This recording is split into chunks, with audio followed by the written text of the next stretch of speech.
If you're an empath, then you're a lunatic. Let's talk about not just the law of attraction, but the law of rhythm and how it impacts empaths.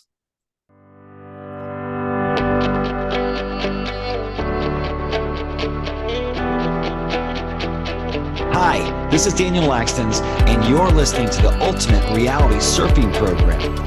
Be sure to subscribe and hit the bell so that way you can always get this awesome content for helping you to create the best life ever. Hi, this is Daniel Lakstins, and you're listening to the Ultimate Reality Surfing Program, brought to you by Ultimate Reality Surfing, the coaching program.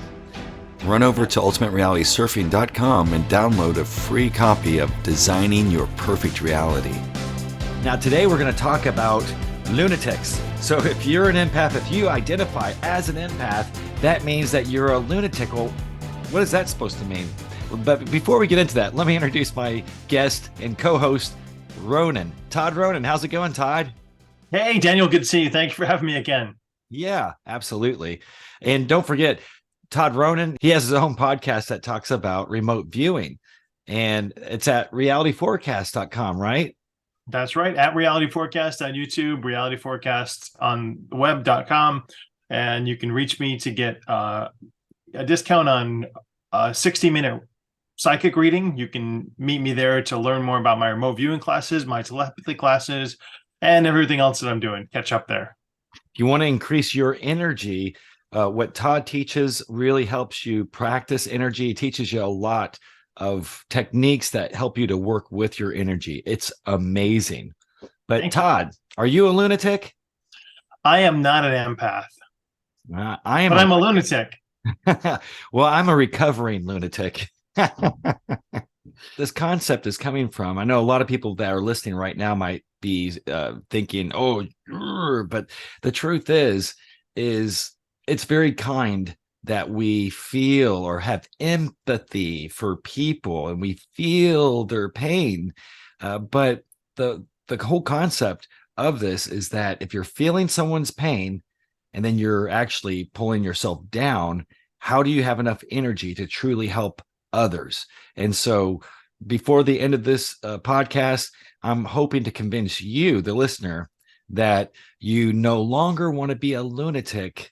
You no longer want to be an empath, but you're going to become a recovering empath.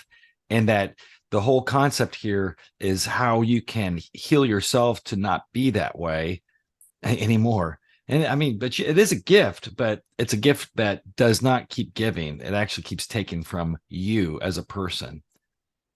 What do you think about this? Yeah, it seems to say that when you're born, you have a limited amount of energy to live this life on Earth. And when you expel that on others and try to feel what they're feeling and pick up on their energy, that helps to weigh you down. It doesn't allow you to be the full free spirit that you want to be, right? Absolutely.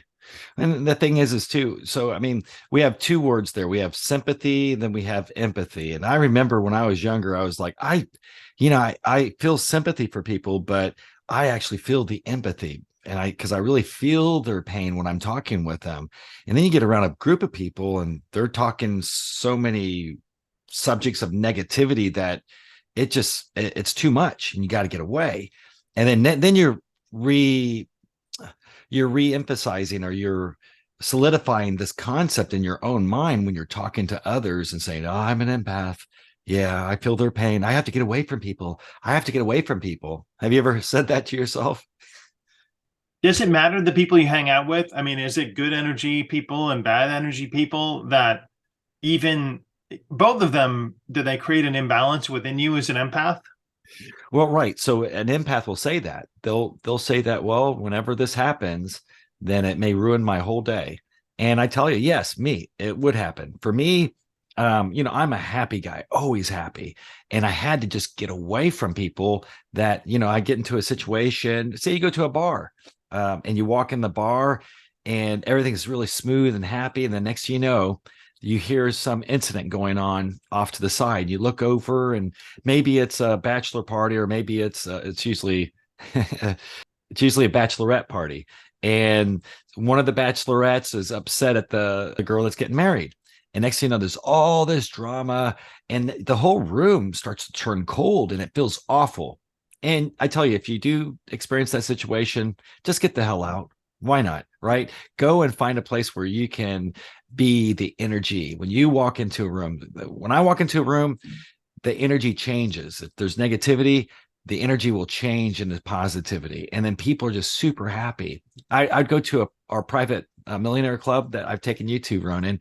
And when we didn't go, say we're out of town or something, when we came back, people said, man, the energy was just weird here. And I'm like, why? You guys are a bunch of millionaires. You should feel happy too. But I think it's because of this concept that we're feeling this energy, and we need to become the beacon of positive energy and transmute everyone's energy into positivity instead of feeling their negative energy. Do you take an active conscious role when you're doing that and putting forth that energy out, or is it something else It's within you? both. It's both. Yeah. You know how you always say, I want to make an impact on this or that. But I think in the beginning, I didn't know I was doing it as much. Maybe I did subconsciously, but I did know that if I'm going somewhere, I want to make people shift out of that negative energy and get happy. And so then one of the secrets of doing that is say something that's off the cuff, something weird, something not weird, but something different that shocks them out of it, but don't do it in such a way where it's like obvious. You do just you bring up something that's weird or say something jokingly about something, and next thing you know, their mind shifts to something that is funny now, and then they forget about this negative energy they were thinking and feeling about. Yeah, they were feeling about that negative energy. It's not necessarily their thinking, because usually it's the feeling that comes first and then the thoughts come later. So they're feeling about this subject of their emotion. They're feeling about this. Yeah. So you interrupt their signal of malaise, sadness, and then try to push it forward or kind of rewire them in order to just experience something happy. So then they become happy because you're continually pushing that resonance to them. Absolutely. And while you're distracting them from the causality loop that they're stuck in, or the groundhog day, everyone wakes up in the morning. And if you start thinking about the first thoughts that you had the previous day, first thing, I mean, if you're thinking about those thoughts first thing, then you're resetting your whole day to be the same day as it was yesterday. And so if I'm in a room and I'm talking with people, they're stuck in these causality loops, this groundhog day of thinking. And actually that is the term of depression. If I took psychology in college. That's not my major or anything, but what they showed there is that mental illness is that you had a bad experience, and whenever you're thinking about things during the day, you have this long pattern of thought. And if you see the blue sky, this is one of my old illustrations, you see the blue sky and you think, for all of us, we think, oh, beach, or see the blue sky, we think of, having a fun time in the summertime. Even if it's winter, you see blue sky and you think about positive things. Well, maybe this woman doesn't. Maybe her husband died in a plane crash. And so she may see the blue sky and say, oh, there's the plane crash again. And all this negative energy, negative thoughts start going through this loop. And this idea hits this idea. This thought then draws this emotion, which draws this thought. And then the thought can be an hour-long loop. And people are thinking this loop every day. And then when they wake up in the morning, they think that thought. And then we develop these habits. It's like, yeah, I hate to say this, but she'll call and she'll say, oh yeah, I was just coming home and I was stuck in traffic and oh, my back hurts and I just don't feel good. And this is happening in my life. And I'm like, I love you, sis, but I can't tell. I just think I love you, sis, but you got to break out of that loop, because it's every day. That's her conversation. My ex-wife used to say to me, it's self-talk, Daniel, or not self-talk. It was your fallbacks. Yeah, next thing I know, I'm talking to someone and all of a sudden I take control of the conversation and I'm talking about maybe something that happened to me about this situation. And so we have to break out of that loop. And that's what we're doing. So if you're with people, you can help to break them out of that loop by saying something funny, something that's out there that will distract them from the loop. And then once you input new thoughts, then you're going to you can put in a new programming that makes you secrete happy hormones all the time. And so, but this takes a lot of effort. So you're saying, do I do it on purpose? Well, now, yeah, I'm more intentional about it, but we have to practice it. The people that are caught in the empathy role, do they do so because that then feeds their endorphins and they get a high from that? And do you think that they should break from that programming? Yeah, you can actually have a addiction to dopamine, the dopamine spike when you're grabbing your phone and you're feeling something. If you're in Las Vegas and the bells go off, you're getting a dopamine spike. And the people that design specific apps know about this, and that's the reason why they design the app. Now, don't get angry at them, because then there you go. Think about apps. Now I'm angry at someone. That's a loop you're stuck in. You have to break free. We just know it exists, and then know that you have the power to control it. But yeah, so it's the opposite of that. Remember, in reality creation, the opposite is always true too, and it's also false. So in reality, everything is true, everything is false. And if you allow that to be, instead of getting upset about it, then you can actually surf the wave of reality and feel more comfortable, feel more happy. But yeah, people are addicted to the cortisol, that negative hormone, and that's what keeps us also in survival mode. So we have those two. Adrenaline is another one of those that we secrete. We see something, we get angry, and all of a sudden we're secreting some adrenaline.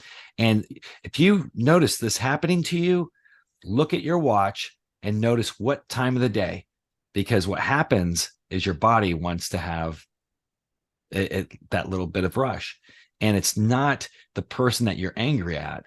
They just happen to be close to your proximity within your timeline, and then you're saying, this person made me feel this way, and they didn't. We're doing it to ourselves. Well, don't worry. I mean, I'm guilty of it too. I mean, I've experienced this. It's easier to lash out at someone else than accept my responsibility for the way that I feel. That's what makes you a lunatic. Do you know where the word lunatic comes from? It comes from the lunar. What's lunar? Up there in the sky, The big moon. Martian spaceship Yeah. called the moon.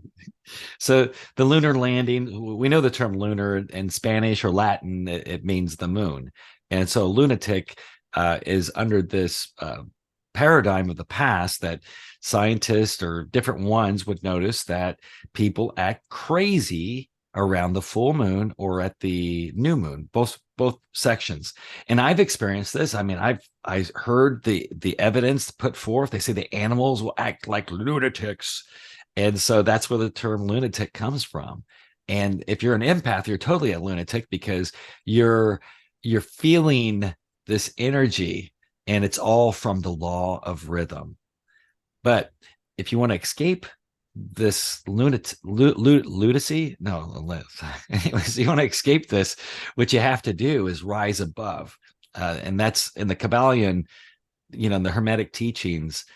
When we have a pendulum swinging back and forth, then you have to rise above the pendulum, so that way it doesn't affect you. This motion, the law of rhythm, does not have to affect you.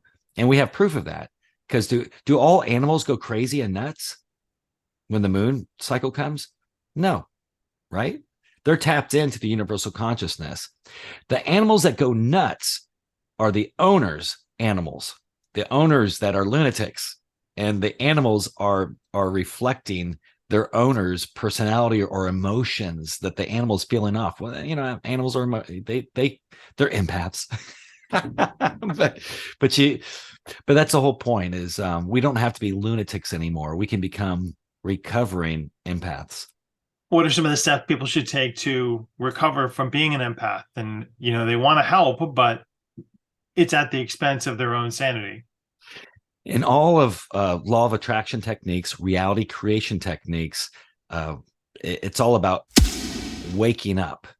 Once you realize and wake up, realize this, that when you're watching the news or you listen to a scientific study, Well, all the information is true and it's tested. All science is true and tested. But here's the thing is science and metaphysics aren't necessarily something that has to happen together. That's the wizard can take the reality of something and then change. And when we're manifesting something, well, that's impossible. The statistical data that comes back from you, a manifester, you, a person that's changing reality, well, it defies normal physics. It defies science. So we have to wake up and realize that if we keep feeding ourselves saying that, oh, well, the scientist says it, well, this study shows it. Well, if you believe it, guess what it becomes? Your reality. And so I and Ronan, we're suggesting to you to start choosing your reality. Doesn't mean that instantly the science that we see around us is going to change, but gradually, for most of us, it is changing. And so you don't have to always believe, or you can just choose not to, even though it feels, it's kind of a weird thing, but you have to train yourself to do that. When you see something, you go, I don't like that, but I see the science behind it, but it's not my science. And then you can create your own reality and then draw that into your reality. So it's incremental, but you can train your mind. You have to slowly train it. So for empaths, would you recommend a diet excluding other people's emotions as their food? Yeah, I mean, if you're at the gym and you're lifting weights, if you lift too much, you're going to injure yourself because you're not ready for that. So that's why I said incremental.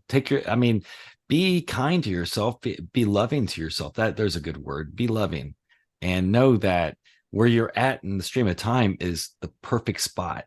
You're growing.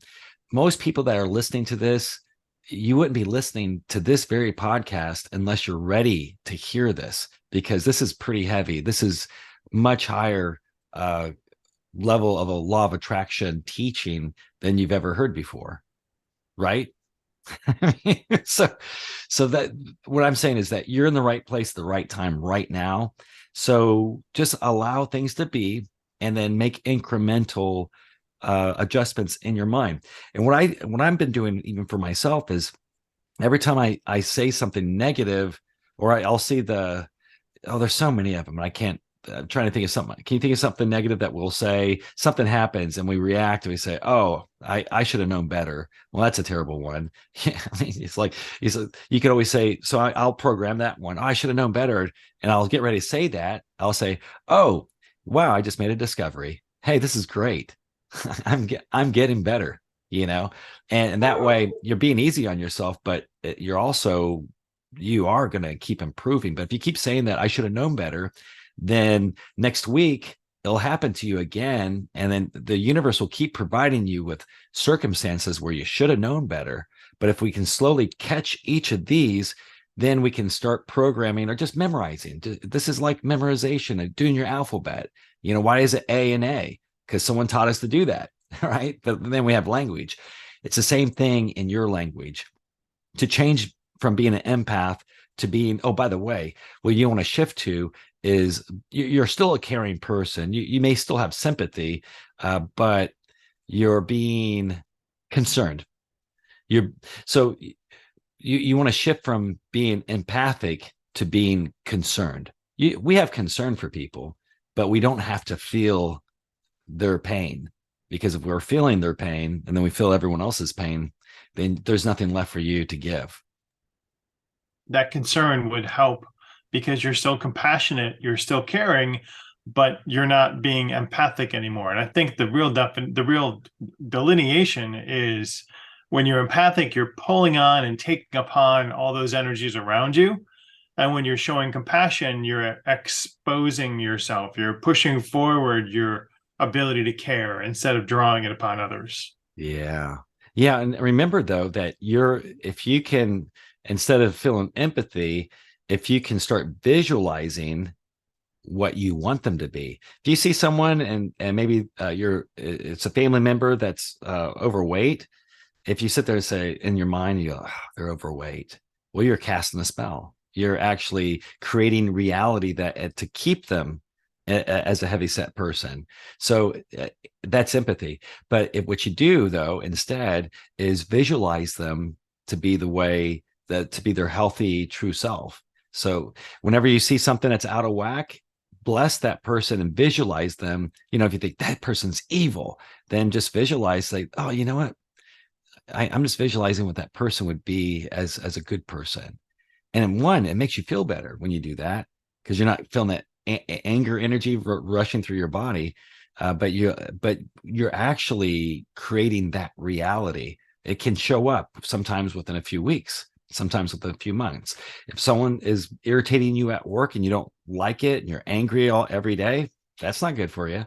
So instead, play a game in your mind that, oh, they're happy, they're getting better, they're actually smart, they're not an idiot after all. No, And what happens is they'll either get fired or they'll actually become what you visualize them to be. I can give you one more technique if you want. Sure. Your aura. Most empaths' aura is way, way, way out there, because they're feeling it. They're feeling everything. Wow, what a gift. So when you're in that situation and you're feeling like you're bombarded with everyone else's emotions, visualize sucking all that golden aura back into at least, I would say, just at least a foot and a half to your body, and then feel your energy just right here. Bring all your energy to you, and don't have it out there, because when it's way out there, you're feeling everyone else's energy. It works. I've done this many a times when I'm out with friends. When I'm feeling like overwhelmed, you just pull your energy in. It feels better. Yeah, I do feel a bit of a charge or electrical spike with that too. Yeah, even when you're when you're working at manifesting things and you do your heart energy, then pull your energy in. Try it. You just might like it. Well, thank you for the tips. All right. Well, hey, as always, Daniel, it's great seeing you. How can people get in touch with you if they want to reach out? They want to find me. It's at www.ultimaterealitysurfing.com. You can follow me on TikTok. That's at Ultimate Reality Surfing. And, to help people to get off to a good start of reality creation, they can also download my Designing Your Perfect Reality worksheet. It's free. Just go to the Ultimate Reality Surfing website and you can download a free copy there. And that's going to get you off to a good start. So, but if they'd also like to be coached by me, then I'm accepting new students right now. And we just opened up the course. We're accepting new students, and I tell you, it'll be life-changing for you. Well, thank you very much. As always, Daniel. Ronan, thank you for being on the show, though. I mean, how can people get in touch with you? They can find me. I'm over there. It's in the bottom, down there. Look below. Go to realityforecast.com.